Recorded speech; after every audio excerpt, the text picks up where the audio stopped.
শওকত আলী ইমন একটা অসাধারণ প্রতিভার নাম। তার জন্মই হয়েছে সঙ্গীত পরিবারে, সুরের সাথে সে বেড়ে উঠেছে। তাদের পরিবারের প্রত্যেকটা মানুষ সুরের সাথে জড়িত। যেমন আমরা বলতে পারি সর্বজন শ্রদ্ধেয় আবিদা সুলতানা, সালমা আলী, চিত্রা সুলতানা, রেবেকা সুলতানা, ইমনের বোন সবাই, এবং সুমন যে ভাই, সেও একজন ব্যান্ড শিল্পী।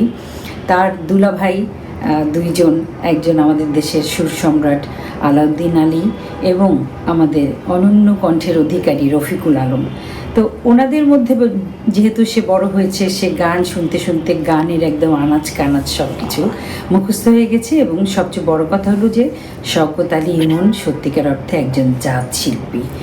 শওকত আলী ইমন এই নামটা মনে আসলে আমরা, সে যখন গানে হাত দেয় আমরা ভেবেই নেই একটা ধামাকা তৈরি হচ্ছে, এই গানটা সুপার ডুপার হিট হবে।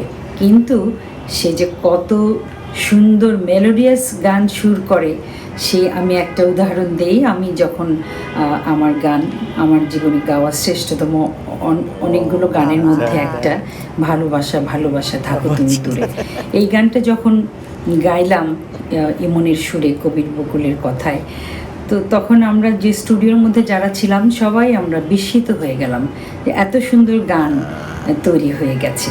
এবং সেই গানটিতে বলাই বাহুল্য আমি জাতীয় পুরস্কার পেয়েছি।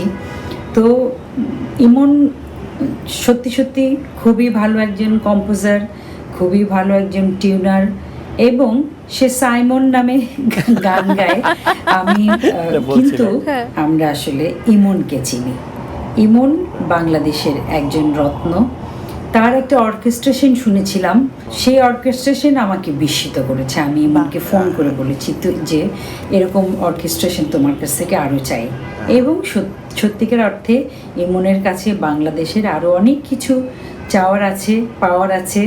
আমি ইমনের সর্বাঙ্গীন মঙ্গল কামনা করছি। ইমন, আল্লাহ তোমাকে ভালো রাখুক। এক্সকিউজ মি ইমন ভাই, আপনারা একসঙ্গে কতগুলো কাজ করেছেন? আমি এটাও একটা গান, তুমি এগুলো দেখ কালেকশন। ও আপনি হঠাৎ বলতে বলতে কনকাপা চলে আসলেন, মানে আই এম রিয়েলি সারপ্রাইজ। আর আমায় এত রেসপেক্ট করি, উনি একদম আমার আপন বড় বোনের মতো। এত রেসপেক্টেবল মানুষ এবং অসম্ভব গুণী মানুষ, সন্দেহ নেই, সবাই জানি আমরা। এবং উনি আমার যে কটা গান করেছেন একদম মানে কোনো চিন্তা ছাড়াই গান, আমি জানি গান কোথায় পৌঁছাবে। এটা কিছু আছে না শিল্পী যাদের উপর একদম ভরসা করা যায় নিঃসন্দেহে। তো উনি আমাদের ফিল্ম ইন্ডাস্ট্রিতে লাস্ট জেনারেশন আর্টিস্ট কনক চাপা আপা, একদম কনফিডেন্টলি গান আমরা করতে পারতাম আর কি। দারুণ।